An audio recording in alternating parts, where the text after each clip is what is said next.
All right, good evening, everybody. If you guys can hear me clearly, type Y in the chat box. If you guys can hear me clearly, type Y in the chat box.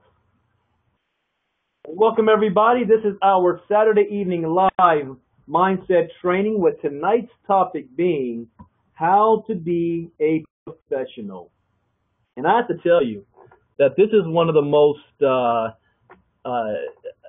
exciting for me and personal rewarding type of trainings that I give, because this is the information that changed my life. It's a two-part series. Tonight we're going to talk about how to be a professional, and next Saturday we'll have the focus on just mindset training by itself. But this is the key that really set me apart from being just in network marketing, having a little bit of success, making a couple $100 every now and then, maybe $1,000 a month every now and then, to all of a sudden just exploding to six figures a year and being able to walk off my job. And when people ask me all the time, what is your secret? What is it? What is the key? You know, there is no real secret. It's just being consistent, putting in a whole lot of work. I'm willing to work harder than the next person. I don't look at failures as failures. I look at them as learning experiences. I put a whole lot of focus on my personal development. I pay attention to my attitude because I understand that perception is reality and that life happens to all of us. All of us. We all go through the same 24 hours a day. We all experience life challenges and issues, things that are outside of our control.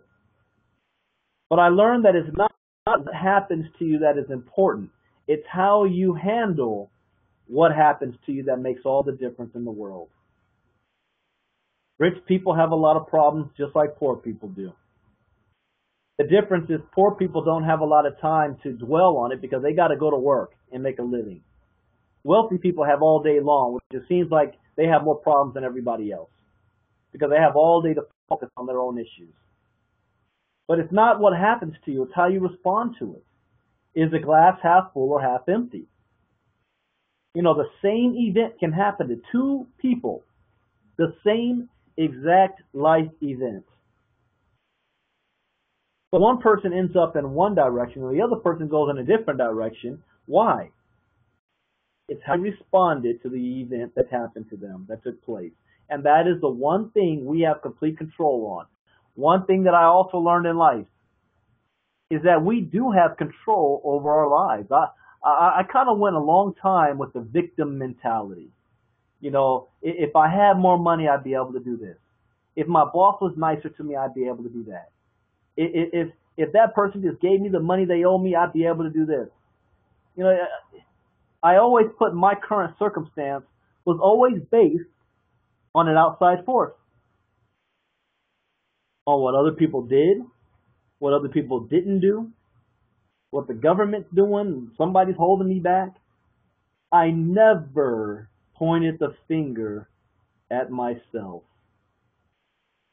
You say, well, you know, how can you control if you get laid off from a job? You have no control over that. But you do have control on how you respond to it. I'll give you a good example here. You might have an individual that prays every single day, and they pray for a better life. They pray to make more money. They pray to be in a better situation than they are in. And they go to work the next day and they get laid off. Now you have two types of people. One person will curse God for that. Like, all I ask is for something better, and you just made my life worse. I mean, think about it. I wanted something better, now I have no money coming in. I wanted more money. But then you have another type of person. The other type of person says, thank you, Lord, for relieving me of the current situation I was in of that job. Now I could probably find a better job that I wouldn't have been able to find if I was still working that job. Let's talk about relationship for an example. You have a guy who works at a job, and there's a new coworker that comes in, and you realize that most relationships in the United States take place with coworkers. how they meet their spouses and whatnot. And he thinks that that woman is the best woman in the world for him. She's 100% perfect. But you know what? He likes her far more than she likes him. So he goes home and prays about it and says, Lord, just let her like me the way I like her. Just create that for me. And he spends all his time on her. And what ends up happening is another woman comes and works for the same company. And he spent so much time on this woman that he ignored the other one. But let's say he does say, you know what, maybe this one isn't for me. He really rejected him and turned him down, so he decided to spend time with the other woman and found out that it was the other woman who was far more better than the one he originally wanted. But he had to let her go to find the one that he really needed and desired. You don't have to settle for anything in life. And it all comes down to attitude. Attitude is the little thing that makes a big difference. No, attitude is the only thing that makes a huge difference. It is everything. How you respond to events that happen in your life will dictate where you're going to be in the future. There's no right or wrong in this. I want to be very clear. There is no right and wrong. There is only results. You can have little results or you can have massive results. There's no right or wrong in it. It's just whatever result you want to have, you desire. Now let's understand history. The world as you know it has changed. For people who don't recognize that fact, it will be the worst of times. For those who do, it will be the best of times. Over the last 100 years, an interesting phenomenon has occurred. The rise of the corporation became the standard in society. The safe and respected place for people to exist in the workplace was as an employee. Wow, isn't that the truth? Step one, you go to school to learn how to be an employee. Step two, you find a company that will employ you. Step three, you work for that company for 40 years before you retire. That was the good old days, or what was told the baby boomers. That's what the baby boomers grew up learning. Why? Because that's what happened for their parents. The baby boomers' parents are considered the greatest generation of Americans. The World War II generation. The generation that won the Great War.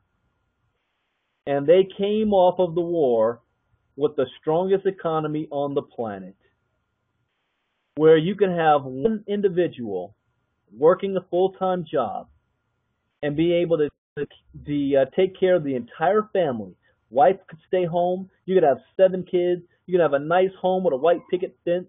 You can have 2 cars in the driveway. You can have enough money to pay for your kids to go to school. You can buy all the groceries you need on one income. You can stay with that same company, retire with a full pension, even with paying into Social Security. That's what the greatest generation had. My parents, my grandparents. And the baby boomers grew up thinking that that was what was going to happen to them. Only to realize that the baby boomers are now at retirement age.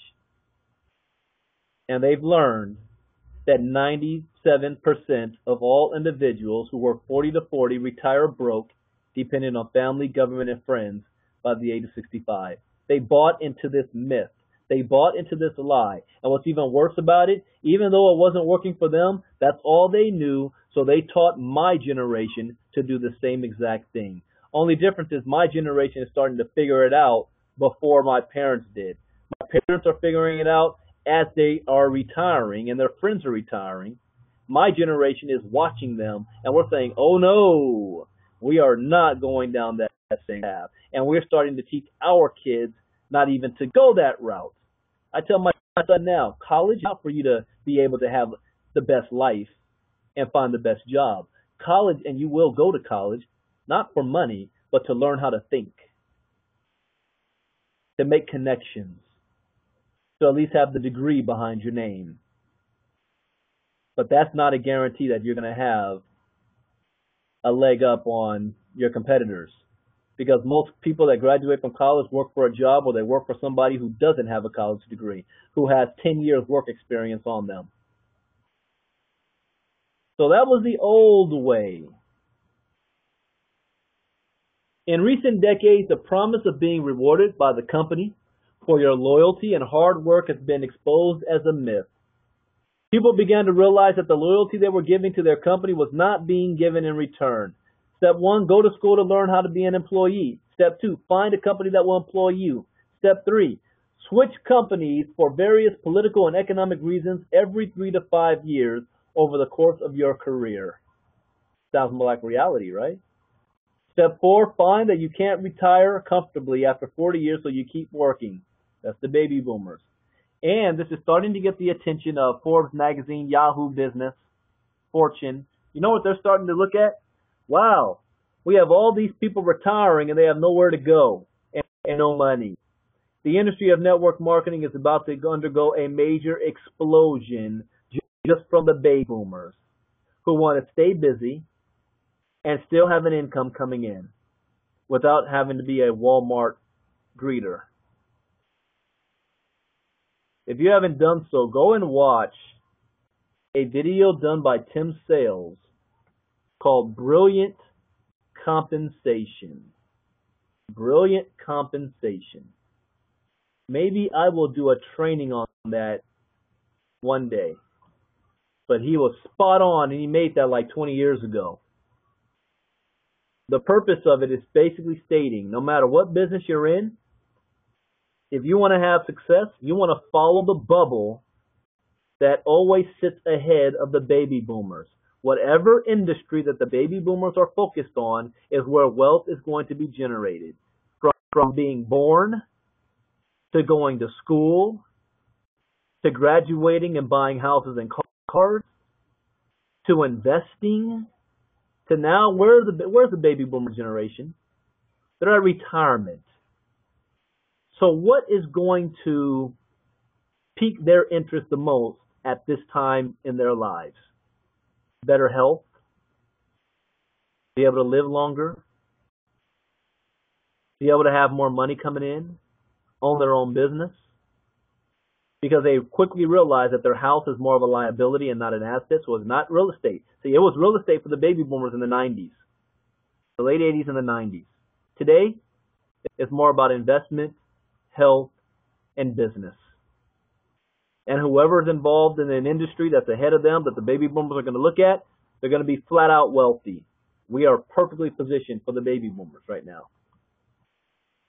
The best way not only to survive but to thrive in the new economy is network marketing.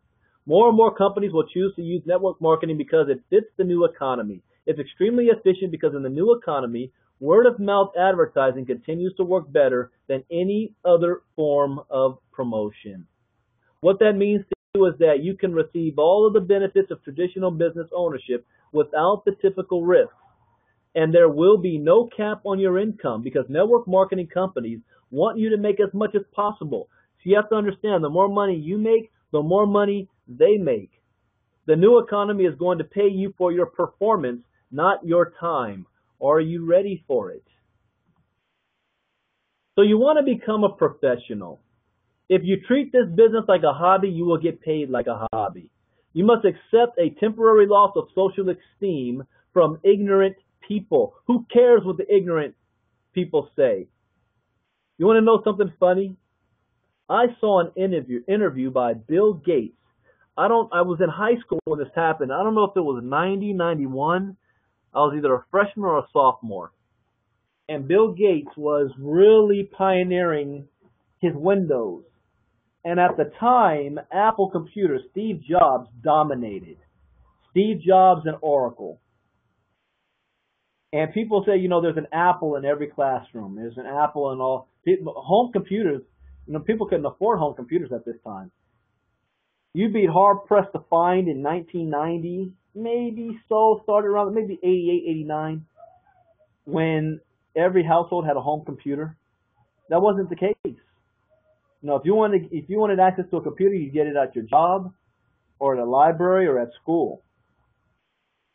But Bill Gates said, I'm going to put a computer in every household and I'm going to put a window on it. People laughed at that. He said he was going to make affordable computers. Only the rich had computers. Because why would you need to have a computer at home again at that time? Remember, there's no internet.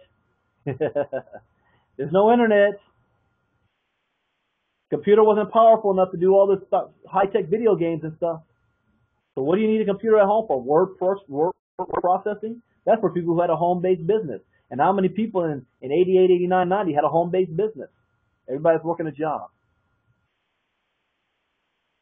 But he went on to say, I'm going to create something called email. Email wasn't even in the dictionary at the time. It said that people are going to be doing communications through email more than they will through the U.S. Postal Service.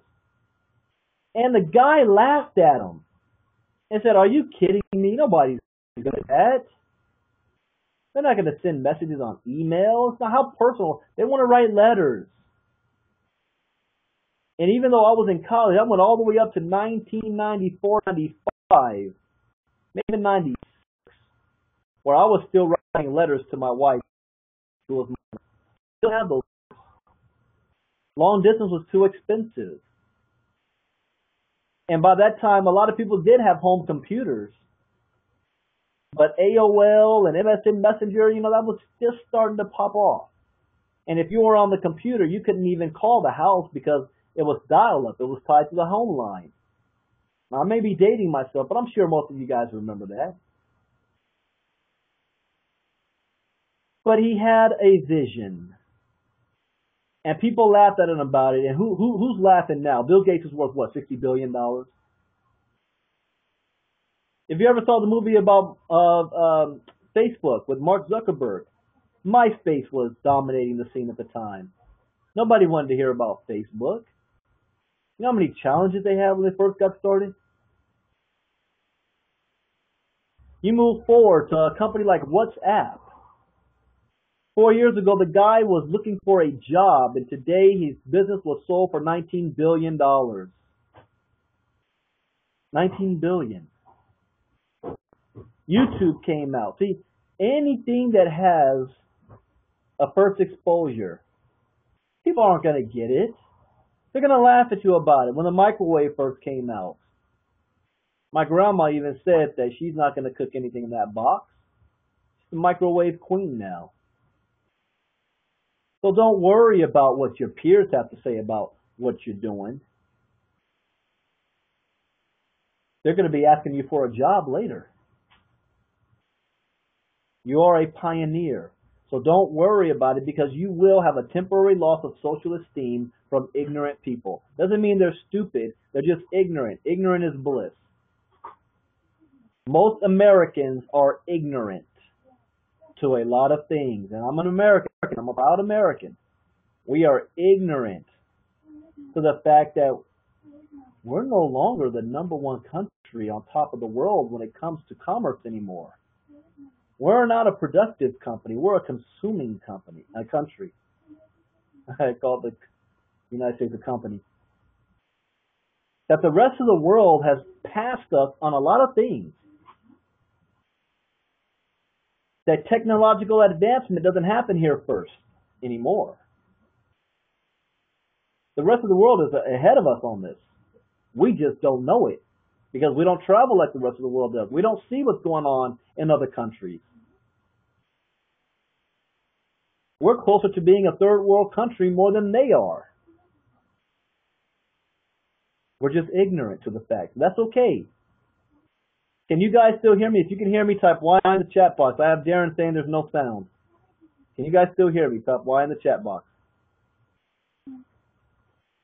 All right, that's just Darren. Let me tell Darren to refresh.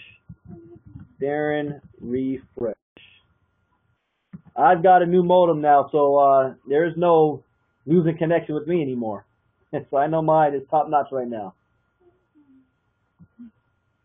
Most people have either joined a network marketing company or know someone who has. They approach it as if they are playing the lottery and hoping to get lucky and sign up that one superstar. that will make them rich. When it doesn't happen, they quit. They treated it as a hobby. A professional learns skills necessary to become successful in any given field, and the same goes for network marketing. Once you learn skills and there is no luck involved, your performance will greatly improve, which will in turn greatly improve how much you make. Become a professional. Now, I'm basing this training off of a book called Go Pro by Eric Worre. I highly advise you to get it. Go Pro by Eric Worre. Go get that book and look it up on YouTube. You'll see a lot of stuff on them. Now, there's three types of networkers: posers, amateurs, and professionals. Posers, amateurs, and professionals. Let's talk about those three. Number one, posers. Posers treat this profession as a lottery ticket. They're hoping to hit it big with as little effort as possible. Some posers actually do get lucky and get that big break and make quick money, but it never lasts, and they never learn skills on what to do if they lose it. Posers last 30 to 60 days at most in network marketing before they quit and blame either the company, compensation plan, upline, or downline for their failure. Posers also would rather join another company that is promising an easier or faster way to riches, so instead of working harder and learning skills, they jump ship. That's what posers do. What about amateurs? Amateurs focus on getting lucky. They hear of stories of people who have their entire lives changed with that one sign up and spend all their time focusing on that one big hit. Again, that's like going to Vegas. They're looking to hit the lottery. If I just hit that one jackpot, I just give me that 21 one time. Give me black one time. Put it all on black. I don't care if I got to shoot 100 times. They're just looking for that one lotto ticket. And sometimes they hit it. Sometimes they do get lucky and get that one big hit. But here's one thing that I've learned. This is the law of the universe. It never lasts. It never lasts. Think of those who do hit the lottery. Do you realize that 70% of them go broke within 10 years? And then they say they wish they never won the lottery? Does that even make sense? How can you win $150 million, go broke, and then say you wish you never won the lottery? This is one thing they fail to understand. Money does not guarantee happiness. Money is not the cure for depression or a broke down personal life. All money does, it enhances who you currently are. Understand that. All money does is it enhances who you currently are. So if you were an idiot before you had money, you're a bigger idiot with money. And now that you've eliminated, see, this is what happens, guys. When you all of a sudden get a whole lot of money, it eliminates all of the other distractions in your life, like a job. See, when you're working 40 to 60 hours a week just to survive, you don't have a whole lot of time to expose the demons that you have in your life. So think about if you have a drinking problem, but you're working a job, that means at least 40 hours of the week you're not drinking. What if you now have a whole lot of money and you have a drinking problem and you don't have a job to go to? You have more time to go drinking. You guys understand the concept of that? It just enhances it. Money is nothing but a resource. It is a tool. If you are already a great person and all of a sudden you get money, it enhances that. See, here's also what happens. Most people never learn skills necessary to earn that type of income. And once they earn it, or once they have that money, they definitely don't have the skills necessary on how to keep it. That's why they go broke. Look at sports athletes. You look at basketball players. Within 3 to 5 years of them retiring, they're broke. Allen Iverson, Antoine Walker. How do you blow $120 million in 3 years after retiring? Ignorance. I had my wife walking around me saying, that's ignorant. Say that's ignorant. How does that happen? How does one do that? Well, the moment you stop dribbling a basketball, the money stopped coming in, but you didn't change your lifestyle. It never lasts.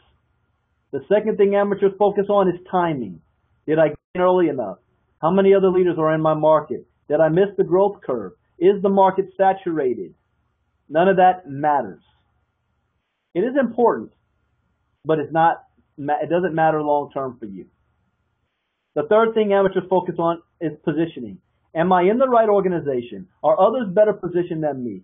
Do I have a good upline? Will I do better on another team? They're completely focused on the wrong thing. The one thing amateurs never focus on is themselves.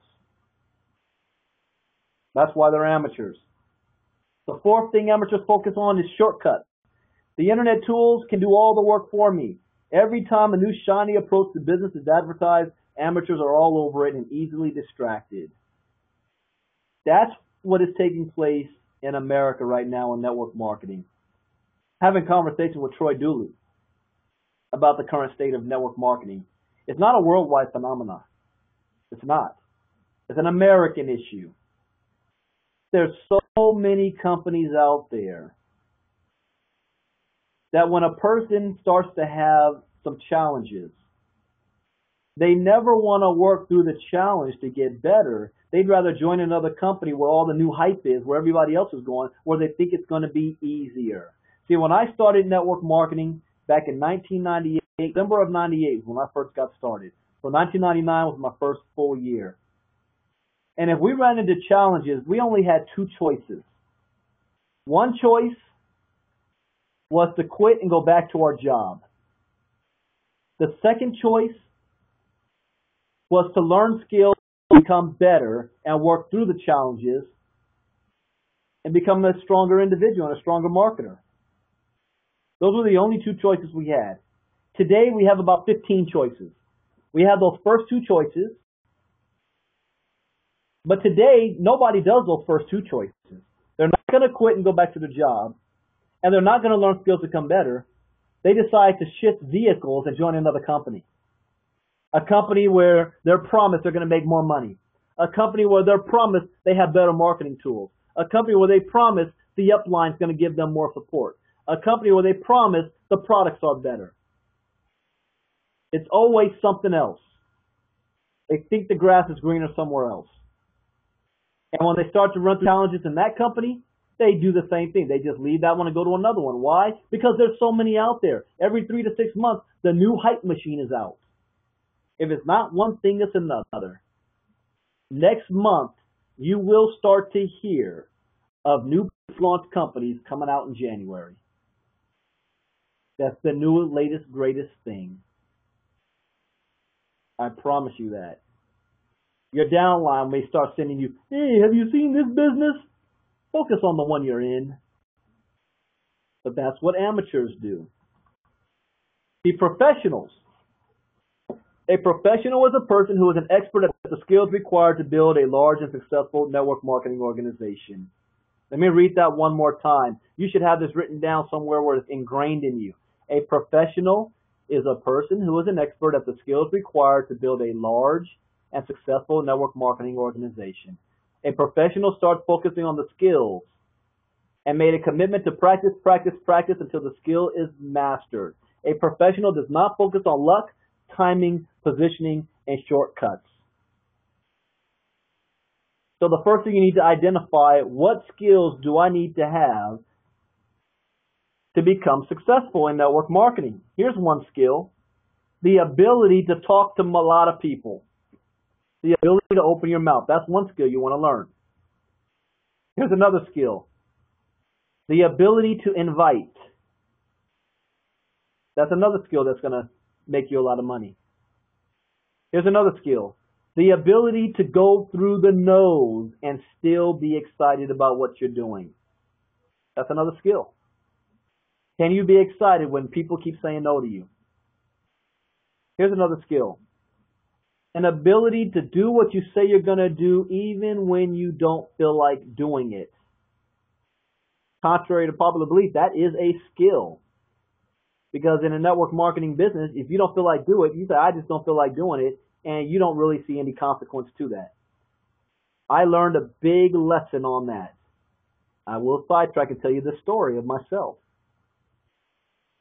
This is when I had my first big break in network marketing. I joined a company. This was when after I quit the industry, and I came back. Yes, I quit. One of the biggest mistakes in my business professional career. I quit. Why did I quit? Life hit me, and I made the choice to quit when I didn't have to. I got married. I had kids. I was having pressure to pay off loans and debt. I had my parents writing me. I wasn't making money in my company. I was frustrated. I decided maybe I need to focus on corporate America for more security. Biggest mistake I made in my life. But when I came back to network marketing, here's one thing that I learned when I went back to personal development.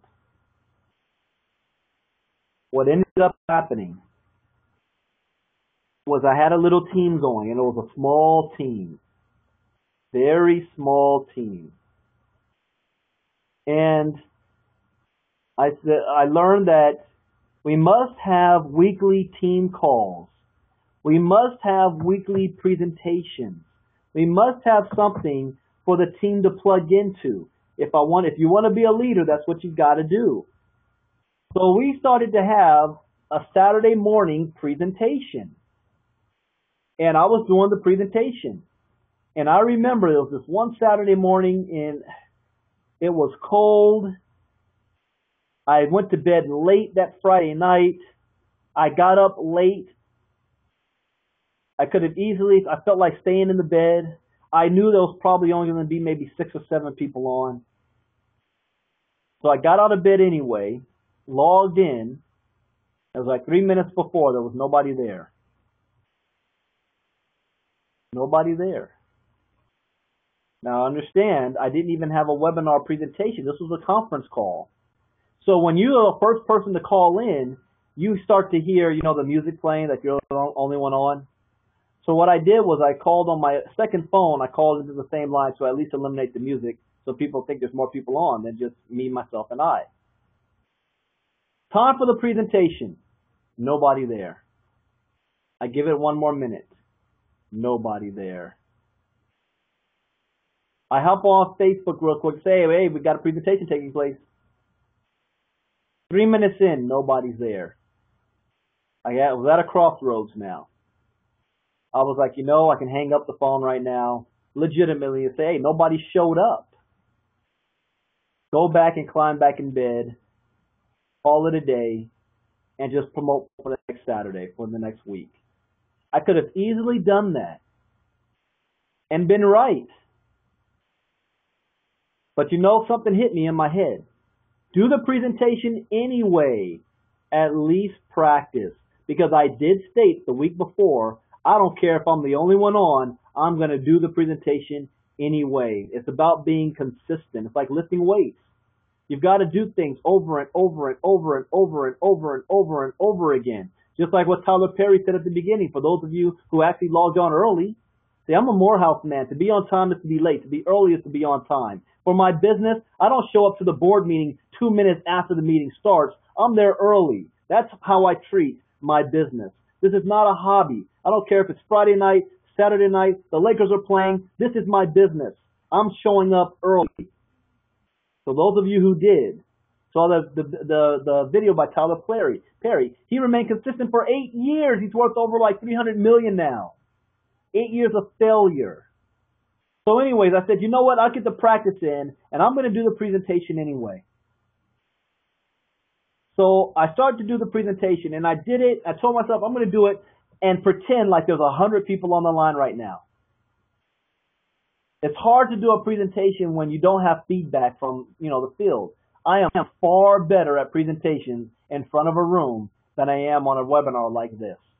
Far, far better. Those of you who may listen when we do our Tuesday night live meetings in LA and I stream it live, you can tell the difference. But I pretended like there's 100 people listening to me. About 10 minutes into the presentation, I heard the ding, somebody called in. And I heard it, but I just figured it was probably somebody on the team, right? So I continued to do the presentation, and at the end, thanked everybody for being there, and I hung up, and I went on with my Saturday. The next day, I got a phone call. And it's from the person who was on. It was somebody that I didn't even know. They just saw one of my advertisements, hopped on the call late. He said, "Hey, Brandon, you don't know me, but I saw your YouTube video, and I got on your presentation. I was 10 minutes late. I apologize for that. But man, I'm excited about what's going on. Send me your link so I can sign up right now." Whoa. I sent him my link, and within 2 months, I had over 700 people on my team from that one person. Think about that. I remained consistent. Had I hung up, I would have never even known. He might have called in and saw that nothing was there, and I would have not heard from him. He might have called back a week later. You never know. Or he might have said, forget this company. I'm going to go find something else. They advertised a presentation. I called in. There was nobody there. I'm looking for professionals, and I'm going to find another company. He could have easily done that if I had hung up. Changed my life. Well, that was the beginning of changing my life. I learned a lesson. From that point forward, I don't care how many people are on. I don't care if I lose everybody on my team. I will be consistent. I'm looking for somebody who's willing to work harder than me. I haven't found that person yet. I haven't found anybody in my team right now who's willing to work harder than me. When I do, that person's going to be making more money than me. You've got to treat this like a professional. Professional athletes will devote endless hours to preparing for competition. But when they join network marketing, they won't give one day's worth of effort to learning our skills. Doctors will devote a decade of their lives at huge financial expense to become physicians. But when they join network marketing, they won't give a month's study and practice to becoming a network marketing pro. Isn't that interesting? You've got somebody who will spend 30 years of their lives making decisions to get them exactly where they are today, broke, busted, and disgusted. They join a network marketing company and expect to be rich in 30 days, and if not, they quit and go join another company and tell everybody yours doesn't work. That's an amateur. This is not lottery. This is got to be committed for 3 to 5 years, if not more. I had a training with one of our team members group from Florida, and they're all college kids. And I told them, I said, guys, listen to this. If you remain consistent, and it took you 9 years, I want to tell you what happens in 9 years. It takes you 1 year to enroll your first 2 people in business. It takes your second year for those 2 to enroll their first 2 in business. It takes a third year for them to enroll their first 2 in business. But everybody at least remains active on the 3495. At the end of 9 years, so if you're 21 years old, 9 years from now you're 30 years old, you would have made an extra $6,000 in bonuses, but you now have an extra $2,450 a month coming into you on top of whatever you're making right at that point. More than likely, you probably will have a job. So whatever you're making on your job, because you work your business consistently slow, but you remain consistent for 9 years, add an extra $24,000 on top of your current job. You'll have money for your money aside for retirement. You'll have money for your kids' college tuition. You'll have money, an extra $2,400 a month on top of your job is going to change your life, even if it took you 9 years to do so. Is that a win for you? Sorry, I'm not on the 9-year game plan. I'm on the 3-year game plan. And not for $2,000 a month. How about $100,000 a month? But just to show you, the only way you lose is if you quit the business. You've got to think of it like a pro. So at this point, before I end this, I want to do some screen sharing. I want to show you guys an example of what I do on a daily basis. And there's only a few ways I market my business, because since I've been in this industry for 16 years, I don't have a warm market. I don't have friends and family I can go to and talk about business. They already know. I have to talk to brand new people. I have to meet new people that I don't know. Complete cold market. Yet I've enrolled over 100 people by myself. But I am consistent on the things that I do. What do? I use Facebook, LinkedIn, and YouTube. Those are predominantly 95% of my marketing. Facebook, LinkedIn, and YouTube. But it's not just posting about my business on my wall. Let me screen share here. Get over to desktop.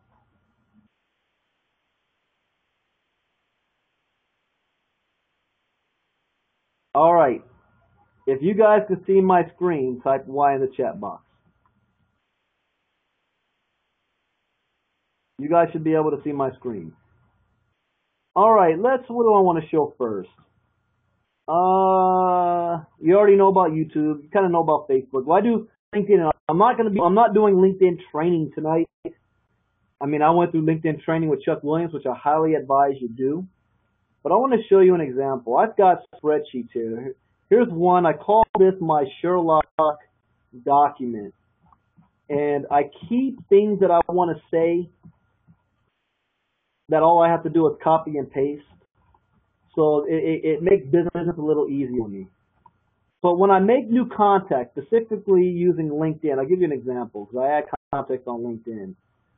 You know, I get messages, LinkedIn connections, LinkedIn connections. I do this every day. LinkedIn invitations, LinkedIn connections. Every day I'm doing that. But I also follow it up. I've got a spreadsheet here. I keep track of all of my connections. The date I made a connection with them. I have notes on how the connection works. I keep track on, the first, second, third, have I contact, I just keep track of all this stuff. Every day. It's a numbers game. Those of you willing to talk to the most people make the most money. I have on my calendar here, I keep track of everything that's taken place. What do I need to do that day? I have notes on what am I going to accomplish each day. What am I going to be doing? I treat my business like a profession. I am constantly talking to people. If I go to my Facebook page, for example,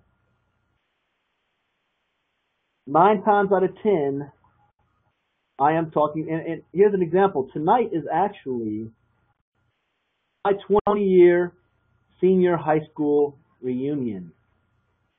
That's not going to profit me. All of those people know I'm in business.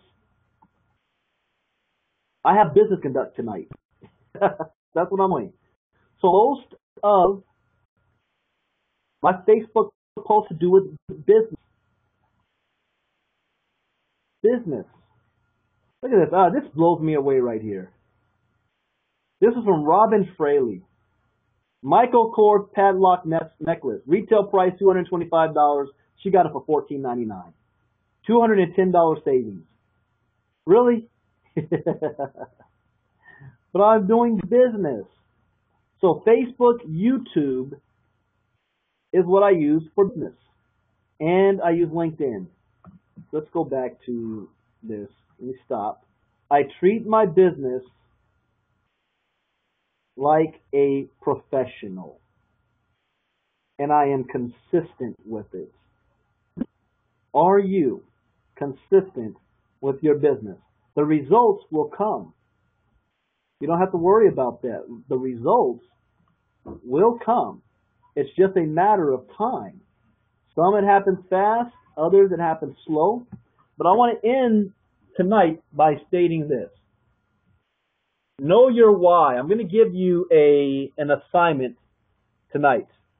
Before you fall asleep, I want you to think about, what would you do with your life if money was no longer an issue? And why is this exercise important? Well, here's an example.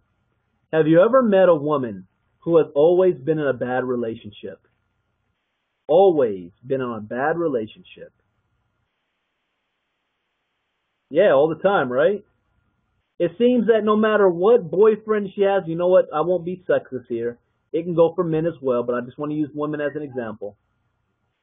No matter how many new boyfriends she has, it seems it's the same type of guy. Watch Maury Povich or Jerry Springer or whatever those stupid shows are today. Doesn't matter. It's always the same type of guy. And a friend says, maybe you might want to see a therapist or something. Maybe it's you. Maybe you're the problem. So she goes to the therapist. And the therapist says, what's the problem? She says, well, I'm always, in bad, abusive relationships. I just don't know why. So the therapist says, interesting. Why don't you tell me what it is that you want out of a relationship? What is it that you want out of a guy? And her answer is this. Pay close attention. Well, I want a guy that doesn't go out drinking all the time. I want a guy that doesn't treat me like crap, that doesn't make me feel like I am irrelevant, that doesn't make me feel horrible, that doesn't treat me good in front of my kids. I want a guy that doesn't abuse me, that doesn't do drugs. I want a guy that doesn't make me feel like less than a human. Now think about that. That sounds right, correct? Who wants a guy like that? I want a guy who doesn't cheat on me. Who wants a guy like that? But understand the problem here. The universe does not understand negatives. The universe only understands what you focus on. And all she's focusing on is what she doesn't want. So all her brain sees is abuse, drinking, drugs, cheating, disrespect. That's all the brain focuses on. So she keeps attracting what she focused to her, like a magnet. So the therapist says, you didn't answer my question. So, yes, I did. She said, no. I asked, what is it that you want in a man? You told me what you don't want in a man. What if she focuses on instead, I want a man who treats me good. I want a man who makes me feel positive. I want a man who loves me, who wants to spend time with me, who loves my children, who spends all the time in the world with me, who thinks I am his world. I want a man who loves coming home to me. If that's all she focuses on, that is what she's going to attract to herself. Just like a magnet. So in this exercise, that's what we're going to do here, because unconsciously, you don't realize that most of the things you focus on throughout the day are problems, are things that are wrong in your life. Issues and challenges, and you keep attracting this back to you. You've got to start to train your brain to do the opposite. And it's not enough that you're doing so consciously. You've got to get it to your subconscious. See, here's what you do. I want you to think about what your life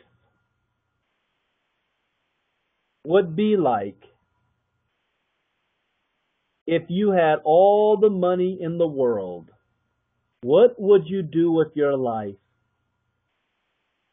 And here's the hard part, okay? What I'm going to ask you to do is what 99.9% of people never do. Kids do this, but adults don't do this. I'm going to put you in dream mode, but I'm going to make it hard for you. You already have money set aside for your children and your grandchildren's college tuition. You've already bought not one home, but also a vacation home. You're already debt-free. You already bought your boats, your cars, your RVs, and all your toys. Retirement isn't even an issue for you. You already tithe as much as you want to the church. You've already taken all the vacations around the world and spent time on the beaches for months. You already have all the time in the world you want with your family. And you wake up on a Monday morning and you have more money in the bank than before you went on this shopping spree. Here's the question, and this is why a lot of rich people have issues.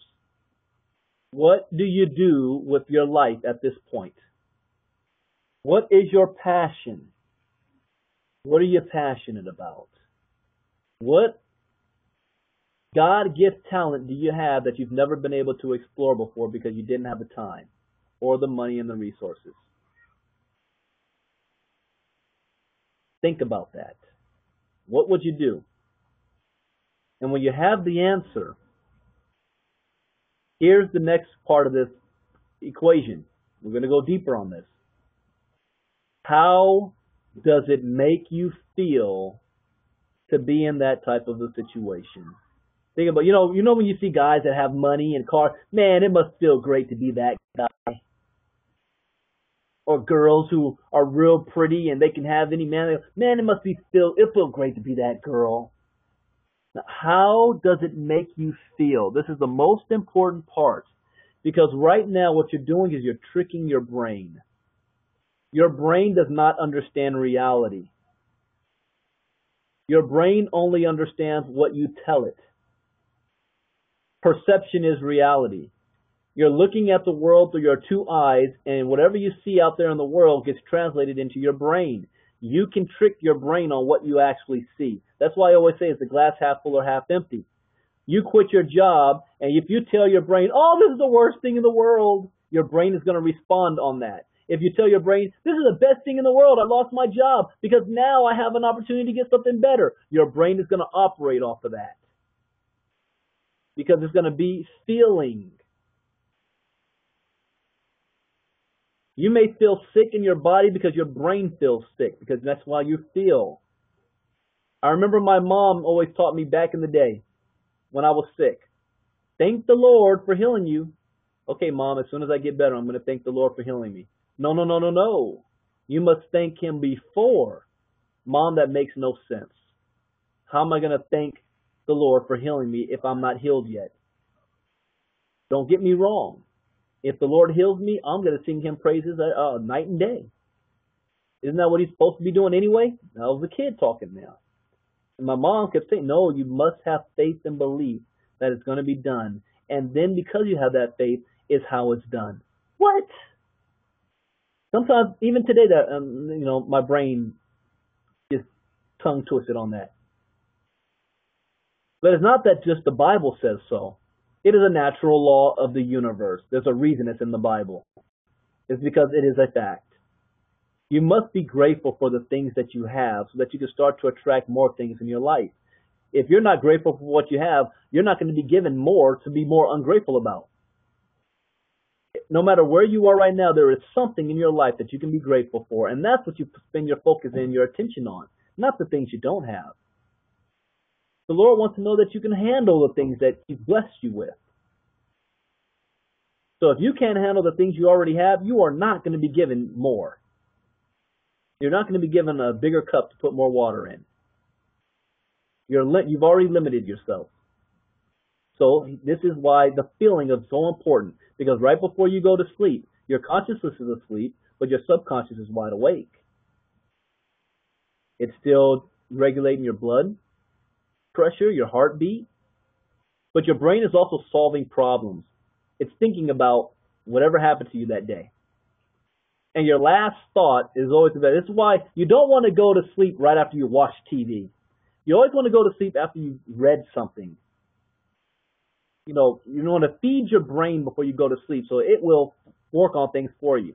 And what happens the next day is you're going to feel better, but all of a sudden you're going to start to see opportunities that weren't there before, but they were always there before. You just didn't see them. Have you ever bought a new car, and now that you're driving down the freeway, all of a sudden you start seeing everybody's got a car like you? Have you ever, ladies, bought a new dress or a new pair of shoes or a purse, and every time you walk around you see somebody that's got the same purse as you? They were always there. You're just now focusing on it now. That's what happens in your life. When this starts to happen, you start to see opportunities that weren't there before. You start to have conversations with people. You recognize something. Normally you would have walked away from it, but this time you picked on that hint. So, oh, wait a minute. I see an opportunity here. Let me go in for it. You guys understand that? So that's the concept here. That's what you want to do. I didn't even want to say that word, but you're right, Daniel. Change your vibration. That's what you're doing. Have you ever met somebody and immediately you say a bad vibe about that person? Babies pick up on vibes strongly. Give you an example. When my 7-year-old was born, I've got 2 grandmothers, and they are complete opposite. Complete opposite. I won't say in what way, but I'll just say this. When I put the baby in the positive grandmother's lap, the baby stopped crying. The baby was all smiles. The baby fell asleep right in the lap. But when I put the baby in the other grandmother's, though not so positive one's lap, immediately the baby started screaming bloody murder and then had a little accident on her lap. Why? The baby can feel the vibration of people. It just knew something was off. That's correct. We all have a little force field around us. We call it our personal space. And even though we don't see it, we feel it on each other. We make sure we never really engage in someone else's personal space. We feel it. We don't see it. We don't quite understand it, but we instinctively know it because it's there. It's on the visual spectrum. We just can't see it, not our eyes. But we give off vibes. It's attraction. Have you ever met somebody you were instantly attracted to? Like instant, like it was fate, because you're vibing on the same frequency. So I want you to do this concept before you go to sleep, and then do it again the first thing in the morning when you wake up. And be consistent at this. I've been slacking. I have not done this in months. I need to get back to doing this. And develop the habit of doing this. And then even do it maybe at lunchtime throughout the day when you have a quick 5 or 10 minutes time. Just focus on how does it feel to be the richest man in the world? How does that feel? You're not going to be on a beach 24/7 because the richest people in the world work harder than all of you. The billionaires? The billionaires are up at 4 or 5 o'clock in the morning. They go to sleep at maybe 1 and 2 in the morning. You know that?